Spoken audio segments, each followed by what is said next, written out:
Glória a Deus, graça e paz, que o Senhor te abençoe poderosamente. Você está aí na terceira aula da matéria Fundamentos de Fé. Que matéria tremenda, que matéria poderosa. Sabermos a base, o alicerce da nossa fé, estarmos firmados na palavra, na rocha, estarmos firmados nesse alicerce irremovível que é a pedra fundamental, nosso Senhor Jesus Cristo. E temos estudado acerca da importância da palavra. A palavra de Deus nos diz, de sorte que a fé é pelo ouvir e o ouvir da palavra de Deus, o ouvir pela palavra de Deus. A grande verdade é, se as pessoas não conseguirem acreditar na tua vida, elas não vão acreditar na palavra que você fala. E assim também é para com Deus. Se as pessoas não conseguirem entender o teor da palavra de Deus, entender o caráter de Deus, dificilmente elas vão conseguir acreditar em Deus. Então, primeiro nós precisamos saber a integridade da palavra.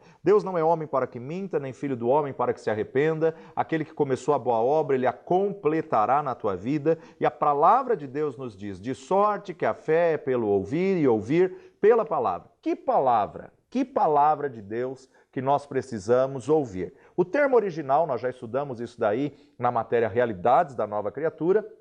O termo original para palavra no grego pode ser 3 vocábulos. Ou então nós temos grafo, ou então logos, ou então rema. Grafo é a raiz da palavra grafia, caligrafia, tudo que é escrita, tudo que é registro é grafo. Grafo é, na verdade, a raiz da palavra grafia. Agora, logos é a vontade geral de Deus. E rema é a revelação específica da palavra de Deus. Então, quando falamos de grafo, nós estamos sempre nos reportando a grafia. Grafia é a escrita. Uma vez que foi registrado, uma vez que tem o registro escrito, não muda.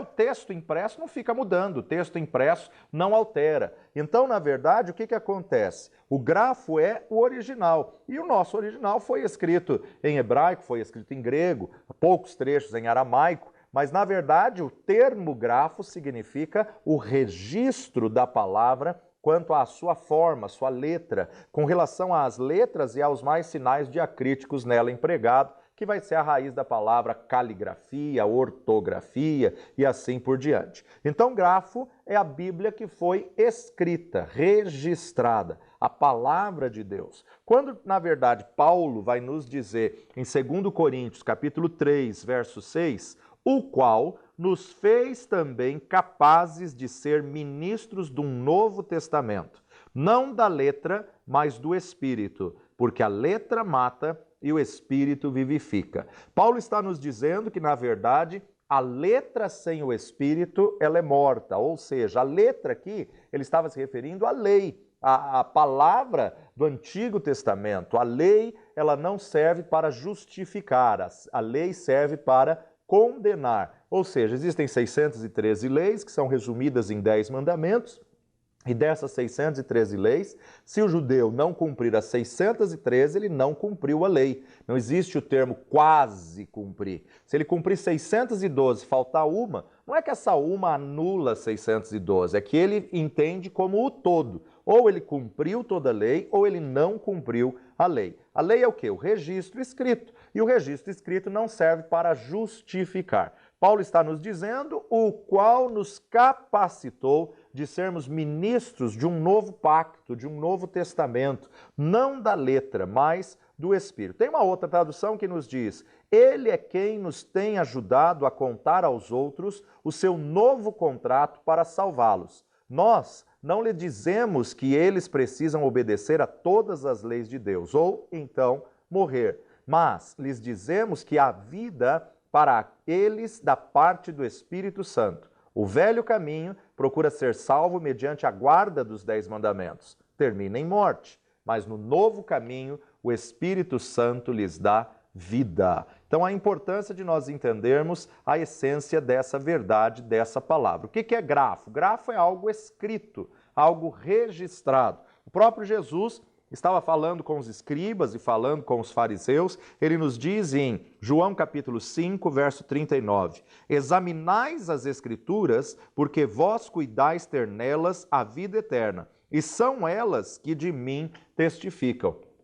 Jesus estava confrontando ali os escribas e fariseus e dizendo, escuta, vocês que são os mestres da lei, vocês que examinam as escrituras e vocês não conseguem me enxergar nas escrituras, não conseguem ver que elas testificam de mim, elas evidenciam a minha vinda e a minha vida, o meu ministério. Mateus capítulo 22, Jesus também vai falar acerca dos escribas, dos fariseus, dos mestres da lei. Ele vai dizer a eles, Mateus 22, 29, Jesus, porém, respondendo, disse-lhes, errais, não conhecendo as Escrituras e nem o poder de Deus. Então é interessante até a gente ver esse versículo em outras versões, ver esse versículo em outras traduções, para podermos ter o todo. Vale a pena você pesquisar isso em outras versões bíblicas em português. Agora, 2 Timóteo capítulo 3, verso 15 e 16, 2 Timóteo 3, 15, Paulo vai nos dizer, e que desde a tua meninice sabes as sagradas letras que podem fazer-te sábio para a salvação pela fé que há em Cristo Jesus. Toda a Escritura divinamente inspirada é proveitosa para ensinar, para redarguir, para corrigir e para instruir em justiça, para que o homem de Deus seja perfeito e perfeitamente instruído para toda boa obra. Paulo está dizendo que todo grafo, toda escritura divinamente inspirada, todo grafo que foi divinamente inspirado por Deus é apto para nos ensinar, para nos corrigir, para nos redarguir, para nos instruir, para nos repreender em justiça. Então você sabe como as Sagradas Escrituras, elas foram registradas e elas servem para nos ensinar.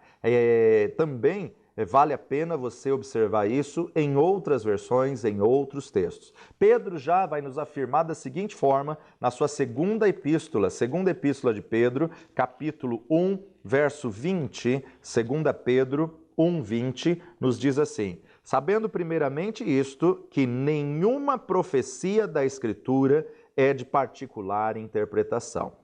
Nunca, ninguém, jamais, nunca qualquer profecia da Escritura, do grafo, do que foi registrado, do que foi escrito, foi dado por vontade humana ou de interpretação pessoal, interpretação humana. Não, era Deus que instruía, era o Espírito Santo do Senhor que os instruía. Então, sempre que falamos acerca de palavra, você tem que ver se essa palavra é grafo, se ela é logos ou se ela é rema.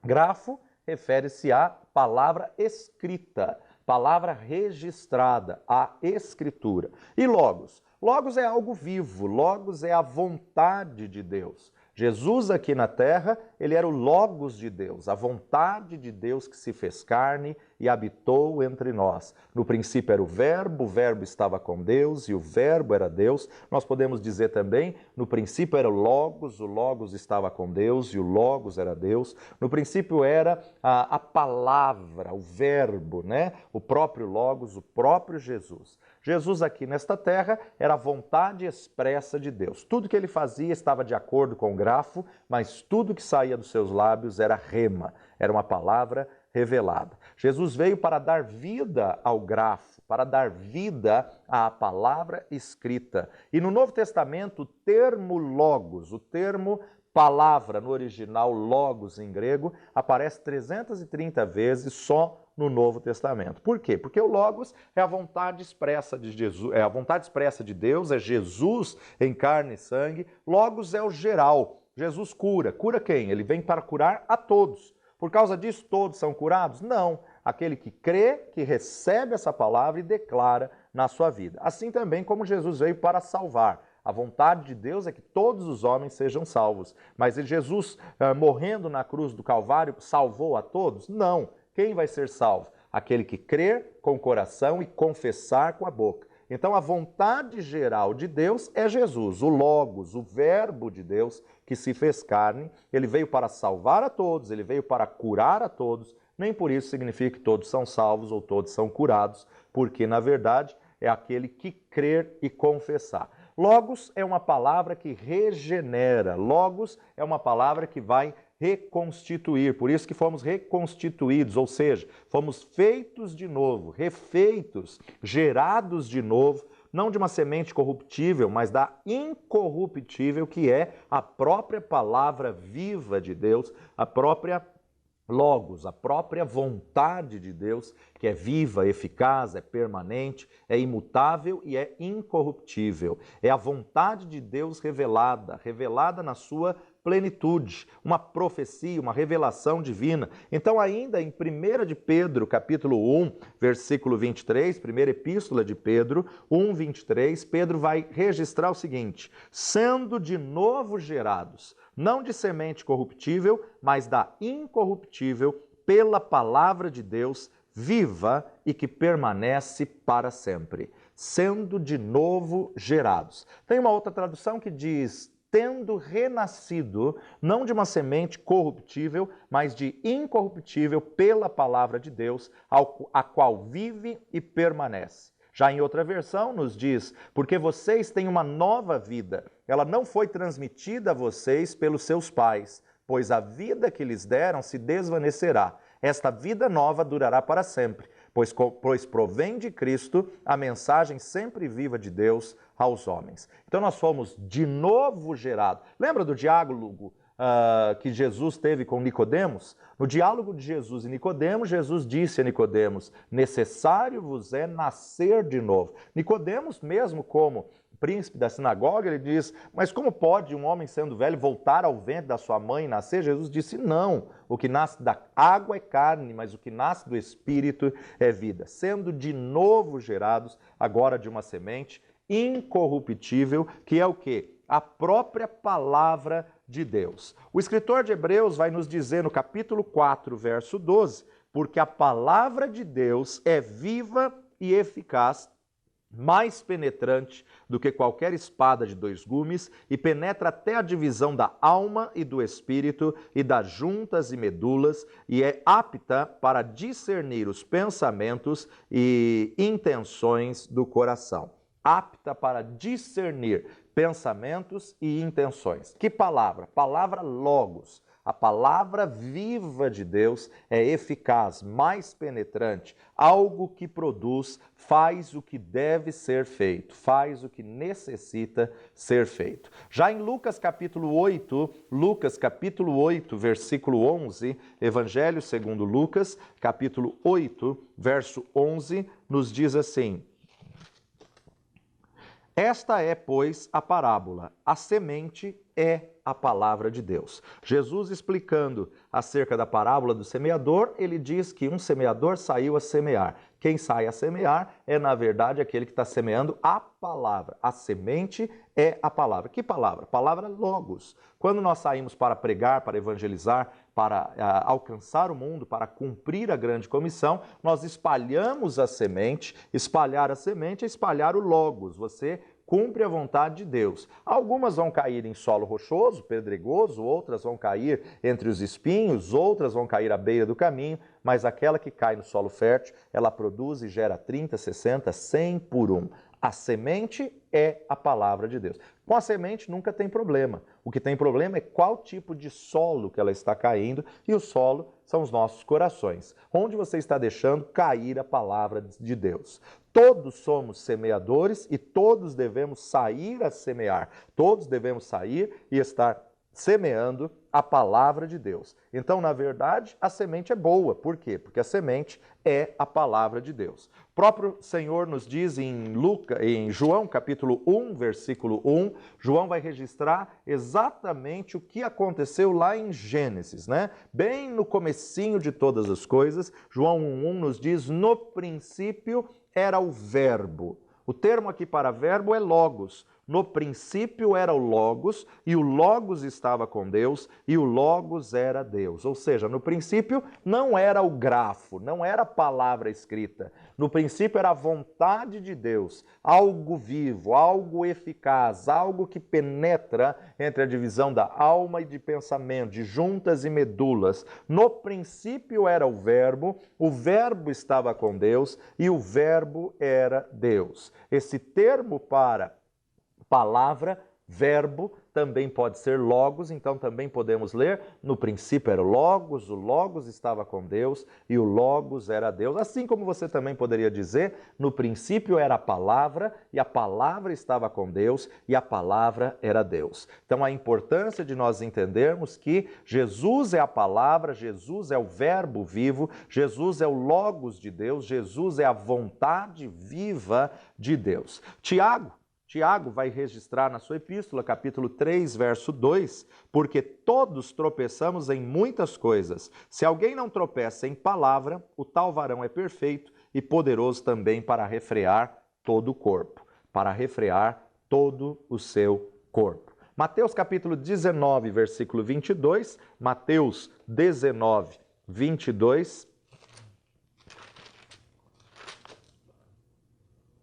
E o jovem, ouvindo esta palavra, retirou-se triste, porque possuía muitas propriedades. Que jovem é esse? O jovem rico que chegou para Jesus e perguntou para Jesus: o que eu devo fazer para ser salvo? Cumpre os mandamentos? Não, esses eu já faço. Então vai e vende tudo quanto tendes. O jovem, ouvindo essa palavra, que palavra? O Logos que saiu da boca de Deus, o Logos que saiu dos lábios de Jesus, o Logos que saiu exatamente do verbo que se fez carne e habitou entre nós. Jesus não está falando que é pecado ser rico, é pecado prosperar, mas aqui a gente consegue enxergar que esse moço ele tinha o seu coração nas suas riquezas. O pecado é você entesourizar o seu tesouro. O pecado é você dar o devido valor que deveria ser a Deus, a coisas materiais que são passageiras. Então Jesus viu que o coração dele estava nas riquezas e falou: olha, vai, desprende de tudo que te prende, vai e vende tudo quanto tens. E ele, ouvindo essa palavra, ouvindo esse Logos, a vontade viva de Deus, retirou-se muito triste. 1 de Timóteo, capítulo 6, verso 3. Se alguém ensina alguma outra doutrina e se não conforma com as sãs palavras de nosso Senhor Jesus Cristo e com a doutrina que é segundo a piedade, é soberbo e nada sabe, mas delira acerca de questões e contendas de palavras, das quais nascem invejas, porfias, blasfêmias e ruins suspeitas. Então aqui nós observamos o termo doutrina é um substantivo, e o substantivo aqui é logos. Se alguém ensina alguma outra doutrina, substantivo logos. Se alguém ensina alguma outra semente, alguma outra palavra, né? E na verdade não se conforma com as sãs palavras, com as sãs logos de nosso Senhor Jesus Cristo e com a doutrina que é segundo a piedade. Efésios capítulo 4, verso 29,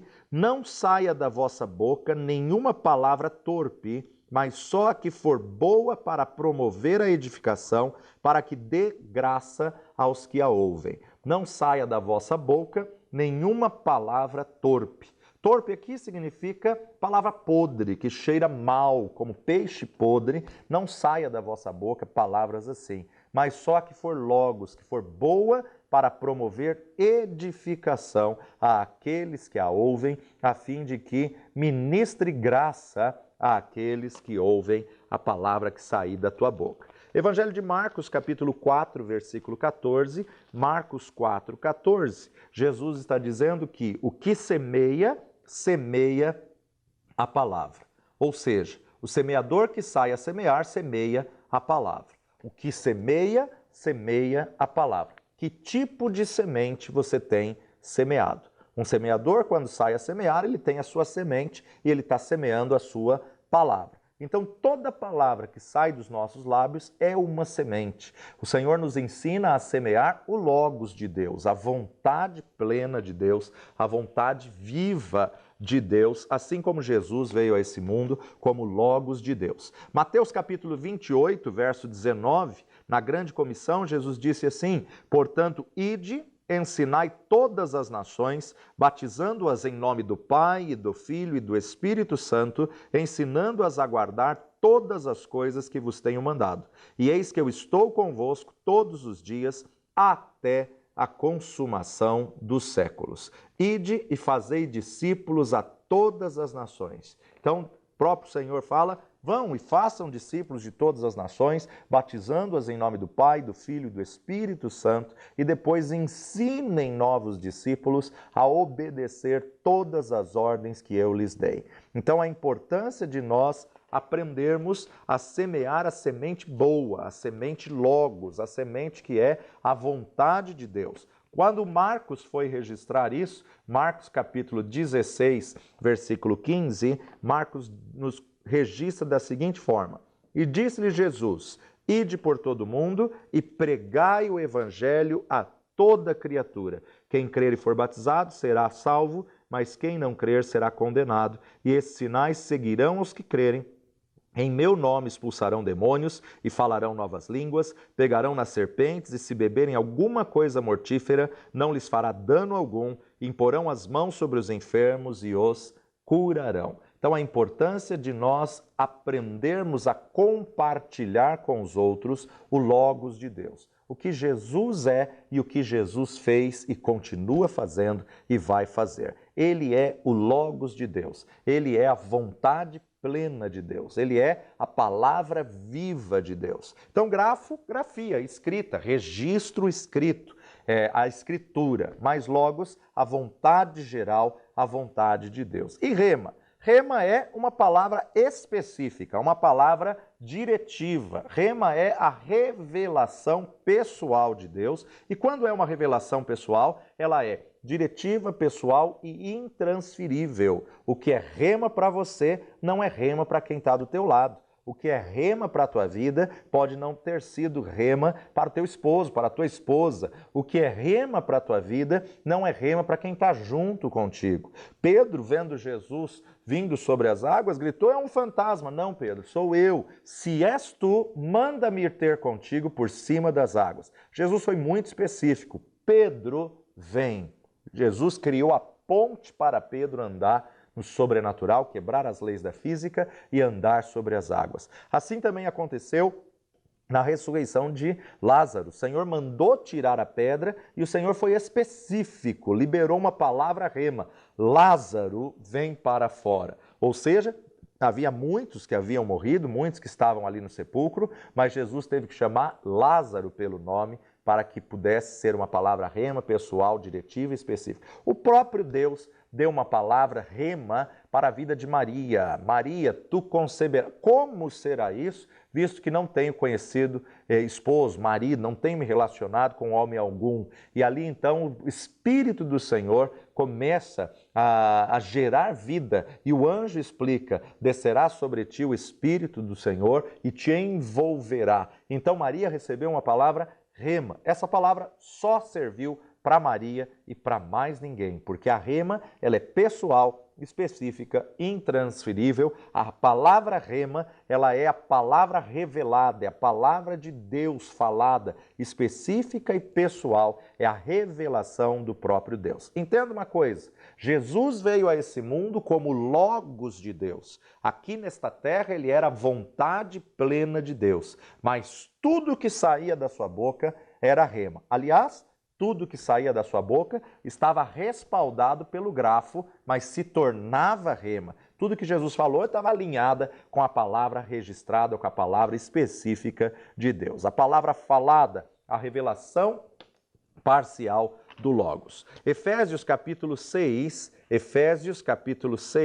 verso 17, nos diz assim: tomai também o capacete da salvação e a espada do Espírito, que é a palavra de Deus. E a espada do Espírito, que é a palavra de Deus. Então, a espada do Espírito é aquela que penetra, é aquela que invade. Agora, interessante, na armadura de Deus nós temos cada peça, cada item da armadura representa a palavra, porém a palavra numa forma, numa figura diferente. Então você observa, por exemplo, o cinto. É o cinto da verdade. Se é o cinto da verdade, é o cinto que segura, que retém todas as peças da armadura. Nós vamos ter uma matéria aqui na plataforma chamando a Armadura de Deus, uma matéria tremenda falando aqui sobre Efésios capítulo 6. Mas só uma pincelada. O cinto é a primeira peça que se coloca porque todas as demais peças vão ser afixadas no cinto. O cinto, na verdade, é o quê? É o grafo.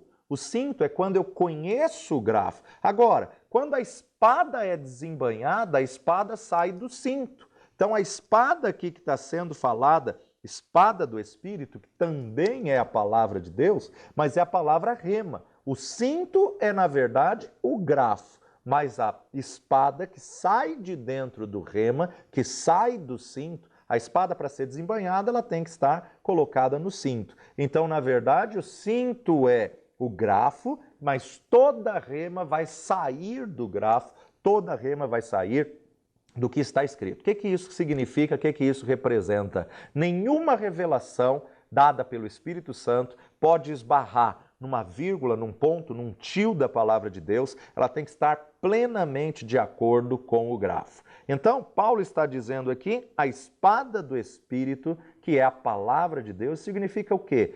Textos pessoais revelados pelo Espírito Santo de Deus a nós na hora da necessidade. Textos pessoais que fluem, que vêm nos nossos lábios na hora que nós necessitamos. Aquilo que muitas vezes você acha que não guardou, não memorizou, mas o Espírito Santo vos fará lembrar. Interessante que Jesus, na tentação, Mateus capítulo 4, no primeiro nível de tentação, Jesus responde a Satanás 4:4. Ele, porém, respondendo, disse: está escrito, nem só de pão viverá o homem, mas de toda palavra que sai da boca de Deus. Está escrito. Onde está escrito isso? Na lei. Deuteronômio capítulo 8, verso 3. Nem só de pão viverá o homem, mas de toda palavra que sai da boca de Deus. Que palavra é essa? Grafo, logos ou rema? Claro que é a palavra rema, é a palavra revelada. O homem viverá de toda palavra rema que procede, que sai da boca de Deus. É uma palavra que te sustenta, é uma palavra que te fortalece, é uma palavra que te levanta, é uma palavra que te anima, é uma palavra que te dá fé. De sorte que a fé vem pelo ouvir. Ouvir que tipo de palavra? Grafo? Não. Grafo, na verdade, tem muitas pessoas que leem a Bíblia apenas como um grafo e por isso que não tem a revelação do Senhor. Logos? Não, mas a palavra rema. Quando você recebe uma revelação pessoal, isso gera rema. Quando você recebe uma revelação pessoal, isso gera fé. Isso aí gera, a palavra de Deus gera em você vida e vida em abundância. De sorte que nem só de pão viverá o homem, mas de toda palavra que procede, que sai da boca de Deus. Romanos capítulo 10, verso 8, Paulo nos diz, a saber, se com a tua boca confessares ao Senhor Jesus e em teu coração creres que Deus o ressuscitou dos mortos, serás salvo.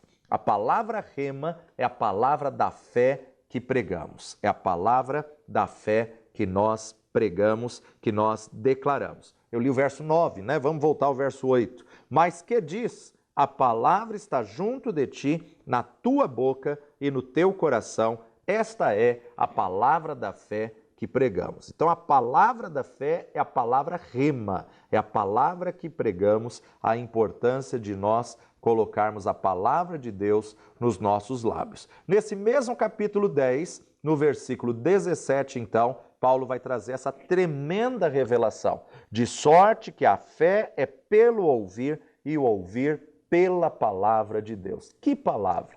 Palavra rema. Quando Deus te revela algo, quando você tem uma revelação, quando você está lendo o texto bíblico e de repente um versículo salta das Escrituras, é uma rema pessoal, é uma revelação pessoal na sua vida que vai gerar fé, de sorte que a fé vem pelo ouvir e ouvir da rema de Deus, ouvir da revelação pessoal e intransferível. Tudo aquilo que se torna uma revelação pessoal, ela se torna imutável. Por quê? Porque aquilo que Deus revela na tua vida, ninguém consegue remover, ninguém consegue tirar, se torna uma firme convicção das coisas que se esperam e a prova das que não se veem.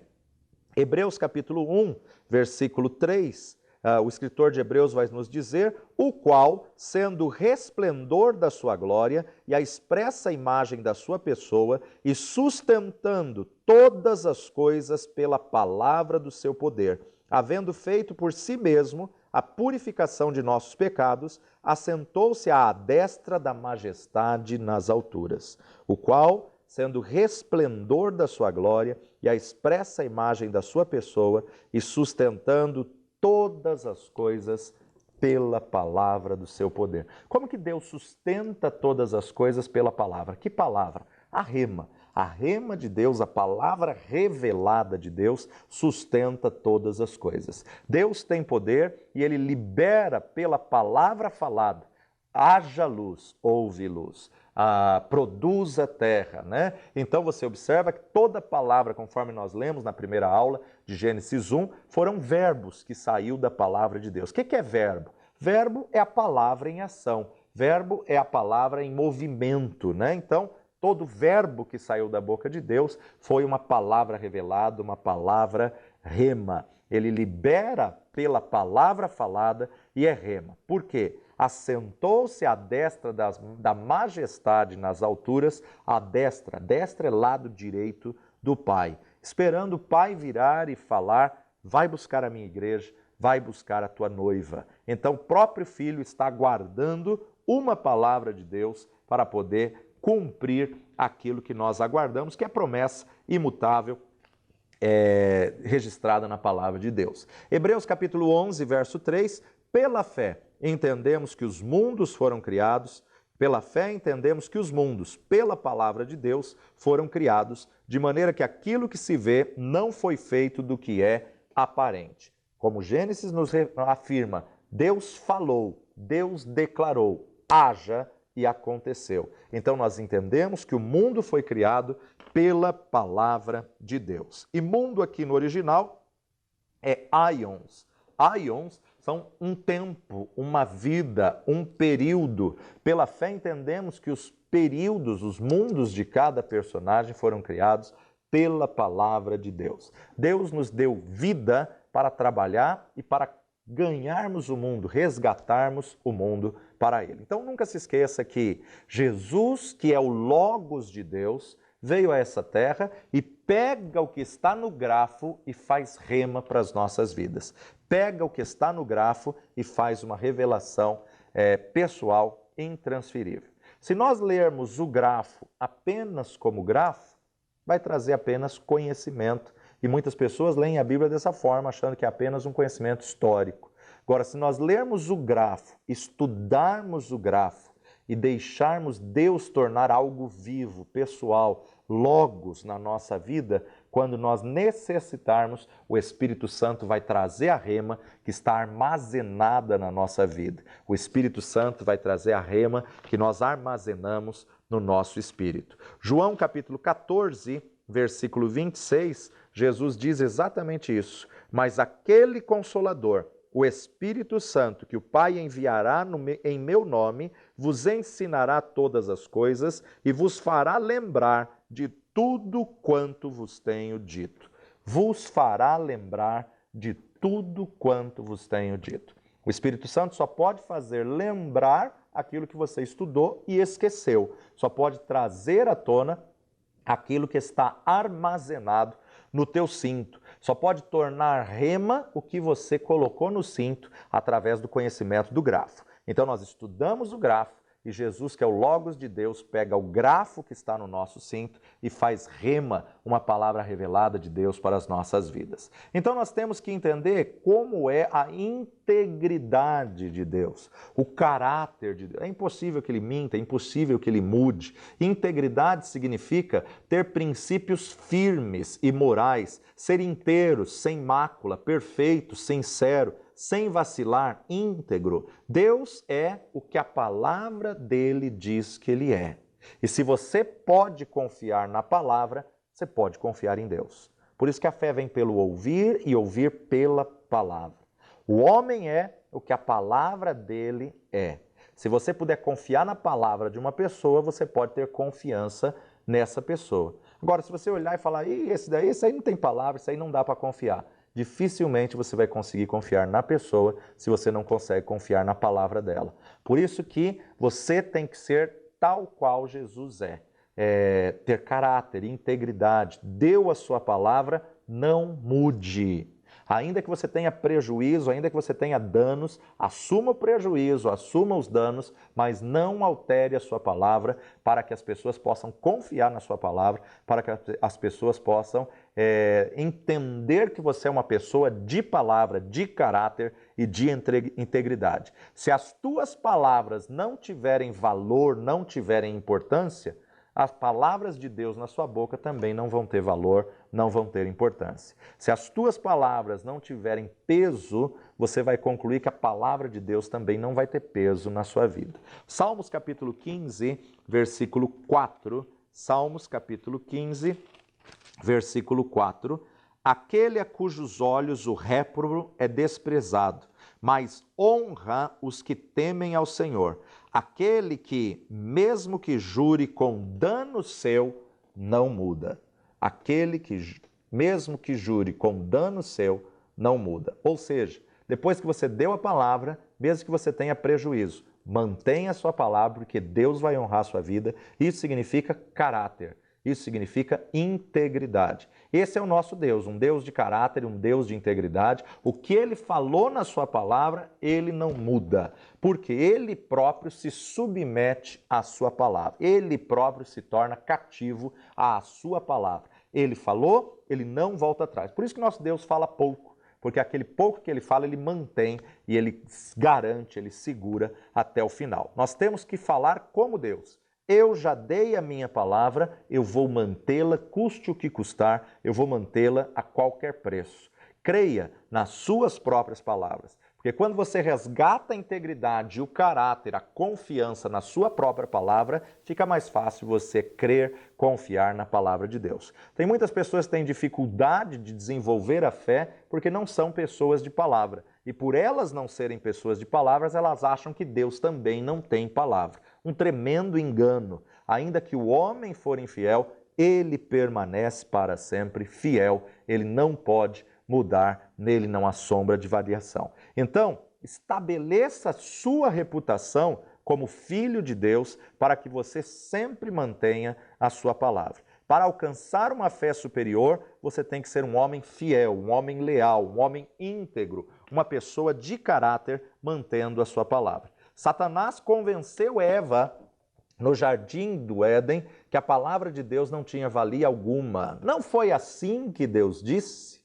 E praticamente por ter convencido Eva que a palavra de Deus não tinha valia alguma, consequentemente, Deus não tinha valor algum. E por isso que, na verdade, ela tomou do fruto, comeu e deu ao seu marido. O diabo quer muitas vezes distorcer a palavra de Deus, colocar a palavra de Deus em descrédito. Não permita isso na tua vida, porque o nosso Deus é um Deus de palavra, nosso Deus é um Deus de integridade, nosso Deus, ele zela em cumprir a sua palavra. Por isso que nós precisamos entender a proeminência da palavra. Evangelho de João, capítulo 1, versículo 1. João, o evangelista, o discípulo, o apóstolo de Jesus, que escreveu para a igreja. Você sabe que Mateus escreveu ao judeu, Marcos escreveu a romanos, Lucas escreveu ao grego, mas João escreveu a nós, escreveu à igreja. E João ele não vai se limitar ao nascimento físico do verbo, ao nascimento físico de Jesus,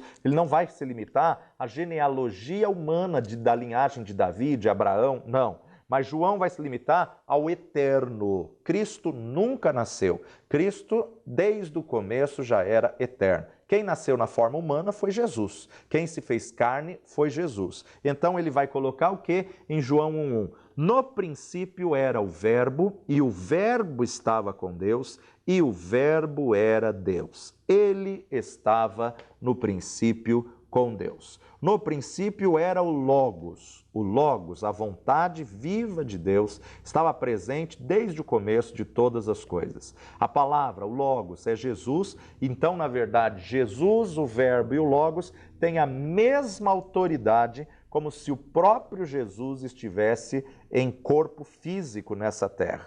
Então, nós precisamos entender que hoje nós podemos ter duas pessoas da Trindade dentro de nós. Quando aceitamos Jesus como Senhor e Salvador, o Espírito Santo vem fazer morada na dispensação da graça. O Espírito Santo não é de visitação, ele é de habitação. Ele vem habitar em você, habitar no teu espírito. Agora, além do Espírito Santo habitar no teu espírito, você também pode ter Jesus dentro de você pelo tanto de palavra que você retém. Jesus e a palavra é a mesma coisa. Então, a mesma autoridade que Jesus tem, a sua palavra também tem. Por isso que Hebreus capítulo 11, a partir do versículo 1 até o versículo 3, ora, a fé é o firme fundamento, a firme convicção das coisas que se esperam e a prova das coisas que se não veem, porque por ela, pela fé, os antigos alcançaram testemunho.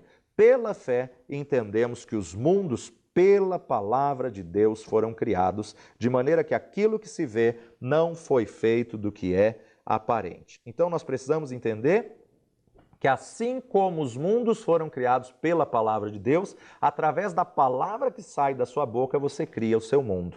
Através da palavra que sai da sua boca, você cria a sua realidade. Então, toma cuidado com que tipo de palavra que você está liberando da sua boca. A morte e a vida estão no poder da língua, e aquele que ama comerá do seu fruto. Então, na verdade, toda palavra que sai da tua boca vai criar o teu futuro. Então não adianta você receber a palavra de Deus, cultuar ao Senhor, louvar ao Senhor, bendizer ao Senhor, mas viver murmurando, viver praguejando, viver amaldiçoando, porque você vai viver aquilo que você declara com a tua boca. Através da palavra que sai do teu lábio, você vai criar o seu mundo. Salmo capítulo 138, verso 2 nos diz: inclinar-me-ei para o teu santo templo e louvarei o teu nome pela tua benignidade e pela sua verdade, pois engrandeceste a tua palavra acima de todo o teu nome. O próprio salmista declara que Deus engrandeceu a palavra acima do nome dele. Ou seja, o nome e a palavra são iguais. O nome e a palavra são iguais. Em outra versão diz assim: eu me curvarei com o rosto em direção ao teu santo templo e te louvarei por causa do teu imenso amor e da tua fidelidade. Sim, as tuas promessas são garantidas pela honra do teu nome. Então ele honra a sua palavra, ele honra aquilo que saiu dos seus lábios, assim como ele honra o seu nome.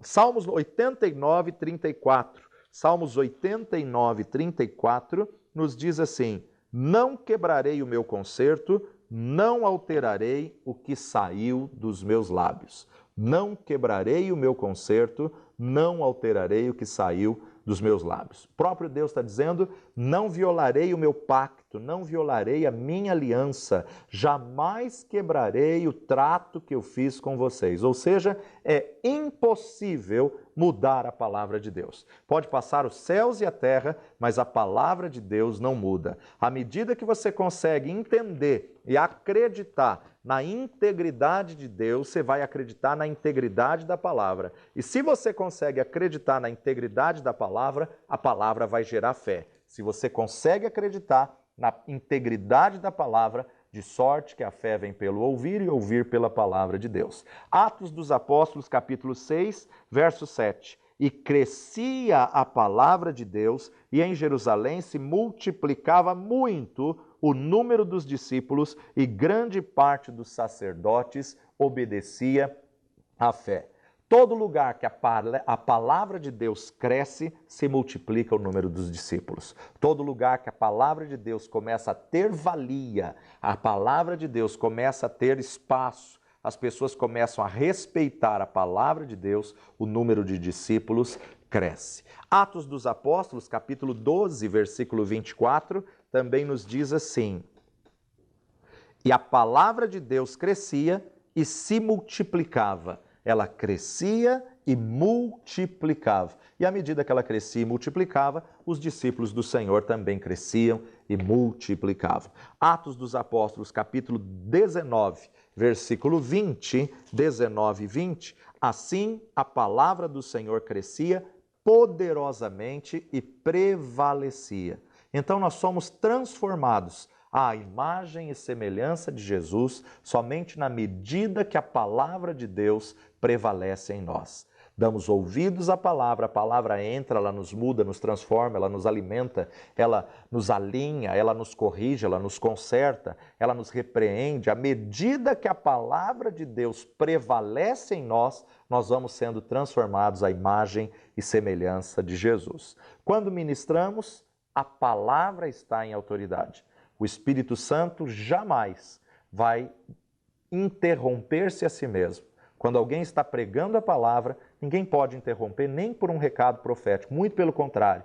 Se a pessoa receber uma revelação, ela tem que segurar a revelação até terminar a ministração da palavra. Deus é obediente, organizado, Deus é ordeiro, Ele não vai se interromper a si mesmo, Ele não vai interromper a sua palavra para poder trazer confusão. Paulo ensina muito bem isso, falando acerca da importância da ordem de culto. Então, quando nós estivermos ministrando a palavra, o que está em autoridade maior é a palavra de Deus. Tanto quanto um novo convertido está dando revelação para um velho crente, nós temos que entender que jamais o Senhor vai interromper a sua palavra. Então, a importância de nós aprendermos a ordem de culto, resgatarmos a integridade da palavra e vivermos a integridade desta palavra, colocando em prática nas nossas vidas, porque é impossível que o Senhor mude, é impossível que o Senhor minta. Ele engrandeceu a sua palavra acima do seu nome. Então, vale a pena confiar na palavra de Deus. E se você quer ter fé, dê ouvidos ao que a palavra de Deus diz, de sorte que a fé vem pelo ouvir e o ouvir pela palavra de Deus. À medida que você coloca a palavra de Deus em prática na sua vida, sua fé vai ser aumentada e você vai viver um milagre. Em nome de Jesus, vamos orar agradecendo ao Senhor por mais essa aula. Te louvamos, ó Deus, porque através da Tua palavra podemos Te conhecer melhor, ó Pai. Firma em nós as verdades da Tua palavra e que esta palavra possa ser o nosso fundamento, o nosso alicerce da fé para podermos galgar coisas maiores e alcançar aquilo que o Senhor tem para nós, no nome precioso de Jesus. Amém e amém. Que Deus te abençoe poderosamente. Conheça os nossos cursos, conheça as nossas matérias do curso livre de teologia da Rede de Ensino Instituto Jáfia, visitando as plataformas e descobrindo outras matérias e crescendo na graça e no conhecimento. Que Deus te abençoe. Até a próxima aula.